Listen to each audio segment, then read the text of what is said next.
Hello and welcome to our weekly IG Live. And we are, as always, focused on making a way and the make a way mindset. And we are going to be talking to someone who has a lot to share about that. We're going to be talking with Jessica Gonzalez. She's an online educator and an author. And she has a wonderful bilingual children's book that's out. Hello, Jessica. I'll go ahead and get you on here. About her book, which is helping kids understand other kids that are on the autism spectrum. Hi. Hi, hello, how are you? Good, how are you doing? Good. So I'm working the hat look because it's super hot here down in Texas. So yeah, just letting everyone know. Well, it is, I'm in California, so it is hot here too. And boy, I understand that. So thank you for joining us. I was just giving a quick background, but why don't you go ahead and introduce yourself and tell us a bit, because I love that your Instagram handle is Jessica of all trades, because that really is, hold on, I think you're sideways for me. Oh gosh, sorry. There you go. Because it seems to really suit you, because you wear a lot of different actual hats. Do a lot of different things. So why don't you introduce yourself for us?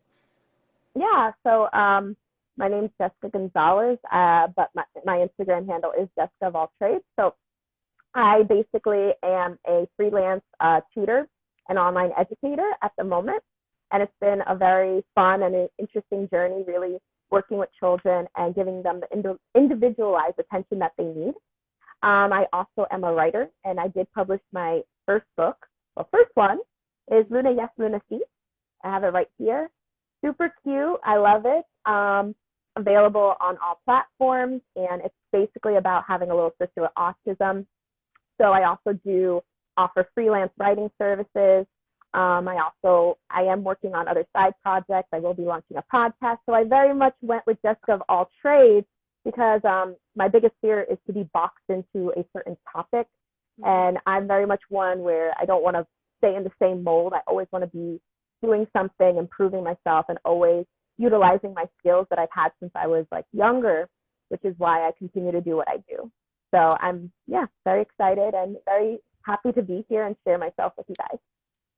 Well, thank you for taking the time. I know you're really busy. And it's interesting because you do so many different things. But one thing I saw that you had on your website, which seems to kind of, connect all the different things that you're doing, is that you say that your work is inspired by a desire to help people better understand themselves and each other. So where does that desire come from? And then how do all these different projects kind of fit into that?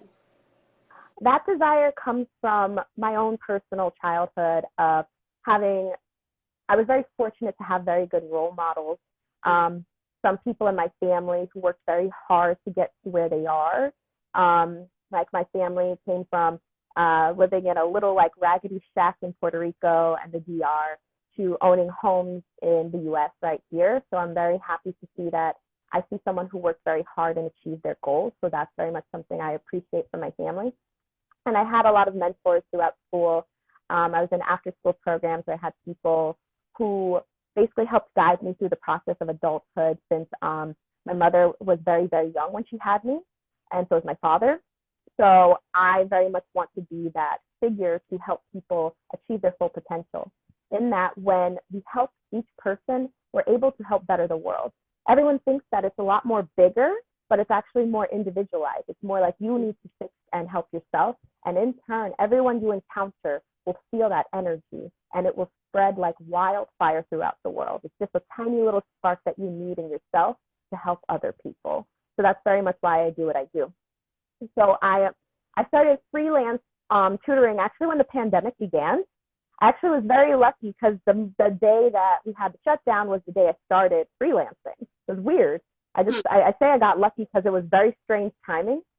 And it started as a small side thing that I was doing, but I really enjoyed it. I was teaching English, and then eventually I broadened myself to teach other subjects as well, with people here in the US and in Canada as well. So I did enjoy giving my kids and also some adults that I also teach the individualized attention that they need. Sometimes you need someone to really focus on you. And I have worked in a classroom before, but it's very hard when you have a bunch of little kids and everyone wants your attention. It's like having like 10 kids at one time, and you're like, oh my gosh, I have to, there's so many of you in all of this. But I like this online approach that I've been doing because I feel like I dedicate time not just during my sessions with kids and adults, but I also dedicate time outside of my work to really give them a individualized approach. Like for each child, like I have a child who has ADHD, I create specialized programs to help him improve himself. So I've seen so much improvement I've been working with him for a year, and now he can finally read like 5 and 6 letter words. And when I started, he didn't know anything. So that's the thing that really drives me. And writing is another big thing. I think that putting pen to paper is how we started society in general. So I know that by writing amazing, fun stories that I used to read when I was little, that inspired me to want to, see the world in this big, amazing place is what I want to do.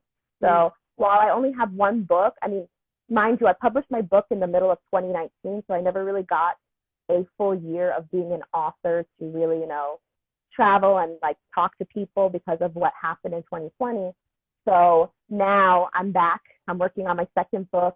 I'm moving forward and I'm very excited. And my podcast will be launching hopefully by the end of this year. And we're going to be focusing on e-learning and the future of education. So I think that educating yourself, not just as a kid, but as an adult is essential. And I'm very much a big advocate for it. So I'm very excited. And all of my projects are towards being the best that you can.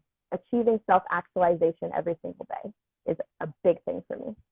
Well, I just love the way you kind of presented it. And I want to make sure, since we do focus a lot on children's books, I want to make sure we go back to that. And I'm also really curious about the podcast. But first, I want to go back to something you said kind of earlier, that most people think that helping others is very general, but actually it's very individualized.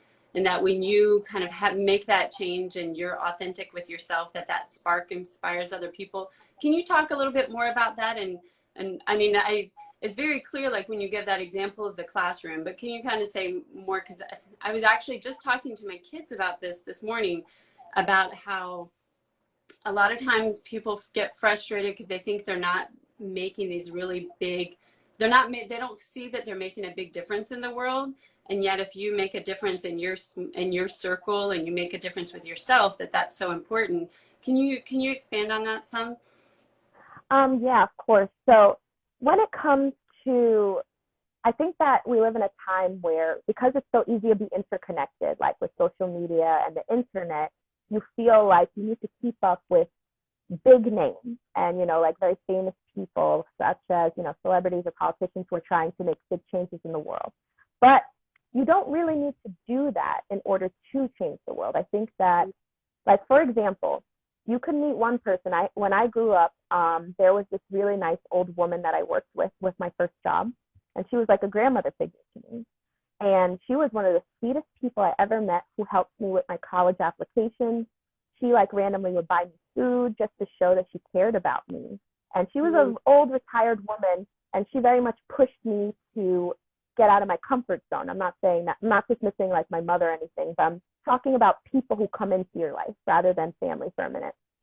So she actually pushed me to study abroad, and I was very nervous because this was a time where I never knew what it was like to fly international. I was afraid of being in a different country. I think that's a normal fear if you've never left the country. I think that's very, very normal. It's okay. But sometimes I look back and I'm very grateful for this older woman. Her name was Brenda, who unfortunately passed away from cancer. But she gave so much love to everyone that she encountered. It wasn't just me, it was other coworkers that she also helped along the way. And when she passed away, everyone was so sad and upset because she made such an impact on our lives, pushing people to want to achieve certain things and, reminding people that you can do it, like have fun, live your life.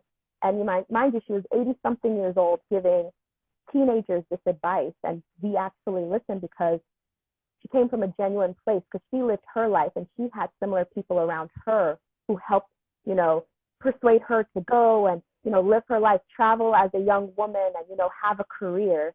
And she was one who wanted to pass that down to other people she encountered. And I feel like I'm very grateful for her.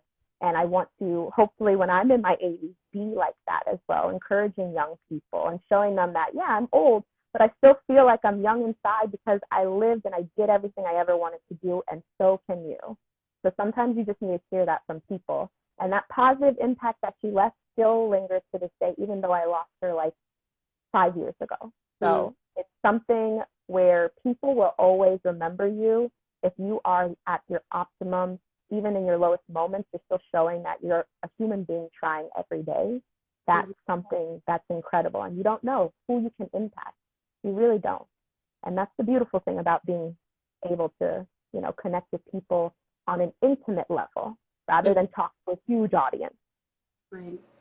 That's such a beautiful story. And I really love how you're talking about making those really authentic connections that even if it seems like a small thing, people, especially like you were talking about teenagers, and I feel like young people, they are really finely tuned to detect sincerity.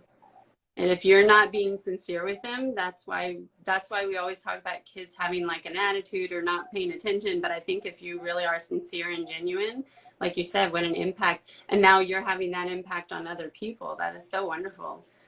And speaking Yeah. of impact, do you want to talk to us about your book a little bit more? Maybe show us a little bit, and especially I'm would love to know about your other book. You said you're working on a second one. Yes. So this is my first book, which is Luna Yes, Luna See. And I wrote it as more of an educational tool. So I've done a lot of work in schools to kind of teach people about autism. I even offer autism references in the back. Sorry, I'm like multitasking like my face and holding my phone. So I'm very sorry if everyone's a little weirded out. You're doing great. But I do offer autism resources in the back. This is something, and I contacted all of these companies before they were put into the book. You know, want to make sure that they know. So this was very much something, if people were interested in learning more or they have a family member who might need services, this is a big thing I added into the book for the people to know about. And it's basically a story that's based off little memories of me and my sister growing up. I'm just going to choose one randomly. And, you know, certain struggles that were apparent when we were told that she had autism. We weren't prepared, and the world didn't really know about autism. This was 2004. Yeah, 2004. So I grew up in a very different time from now where people are learning more, but also I'm trying to show people my side because I've worked with so many people with autism that I know that not every single person is the same. Right. It's very And I different. also have to say, I've seen books. I mean, like you said, there are starting to be more children's books that feature characters with autism, but there aren't that many that are very diverse. They're almost always white children. A lot of times they're boys. And so it's really nice to see one that features a diverse character in it, because I think I was talking to someone who said that she was not diagnosed for a very long time. Because of just her background, and she wasn't like the typical person that people were looking for, you know, because we tend to think of them as kids with autism as white boys. So I love that you've done this story. What do you think that people are missing? Like, when you wrote the book, what were you hoping that they would take away from it that you think maybe they didn't know before they read your book? That the way that a friend or family member with autism may communicate their emotions or may request things is going to be very, very different from how we typically request or express our emotions. Again, even you don't, obviously there are some people who don't have autism and who have trouble expressing their emotions too. But this is very much they're very much more just time has to be dedicated to figuring out what they may want to tell you or what they may be feeling. Because for my sister, in this book, you'll notice that her character will repeat herself and then will ask you to say yes to confirm that you understood what she said. So that's something that my sister has a habit of that I found very interesting that I want to share with people. So you may encounter someone with autism who needs you to reaffirm that you understood what they said in a different way. So it's a way to kind of help. Maybe it could also be considered a language book because you're also learning the language of another person in terms of how they communicate. So that was a big thing because I talked to so many kids, and for them, they're like, okay, so if I have a friend with autism, I need to pay a little more attention to what they're saying. And if they're having an episode, I need to make sure I'm around there. I need to make sure I'm able to let them know I'm here. I had one kid in a discussion group say, if my friend was having an episode, I'd probably rub their back a little bit just so they know I'm there if they're a little overwhelmed. So it's more of a way to help bridge kids who may want to be friends with kids with autism but don't really know how to approach it as well. So it's a way to make the community more inclusive, so that way you have kids with disabilities, kids without disabilities who are all kind of coming together, having fun on a playground or something. It's more to help make a positive impact for them. Yeah. Oh, that's wonderful. And is your second book also going to be along those lines, or? It's going to be featuring these two characters and expanding the character base. It'll be less geared towards education, and it's more geared towards creativity and imagination. So it's going to be more of a book series of kids going on adventures, though. So they will have disabilities, but they're going to be going on adventures together.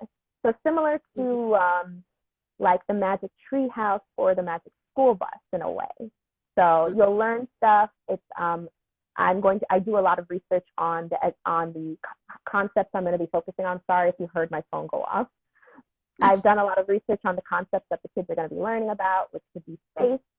I have a big focus towards science in the book, which is very fun. And I want people to get to know the characters for who they are, their personalities, how they mesh well as friends, because there's so much that goes into a character. I mean, I was very fortunate to also go to a performing arts school where I did character studies. So I took those tools and I'm applying it to the next book, which I'm very excited for. I'm very excited for people to tell me who's their favorite character. I'm very excited for people to say, oh, I love that this character and this character have this kind of relationship. So I'm very, very excited for this next one to be very fun and creative. So yeah. Love it. When do you have an idea of when it's going to come out? We're looking for next year. Right now we're in the process of making mock-ups and editing. So I'm not going to make any announcements yet because we need to finalize just how the story's going to go, because we're still in the writing editing process and we're making the mock-ups for the illustrations at the moment. Well, it sounds great. I can't wait to see it, and so we'll keep an eye out for it. And I was just looking at the time. I said 15 minutes, so I want to keep to that. But thank you so much for joining us. And if you haven't checked out her website, go to it. She's Jessica of all trades. You can find that in the comments when we post this, and from there you can get to her website. You can find all the different things. Like, I'm excited about the podcast, and she has a lot of online services and of course the book. So thank you so much for joining us and taking the time to talk with us. Thank you so much for having me. I appreciate it. All right, take care. Bye, everybody. Thank you. Bye.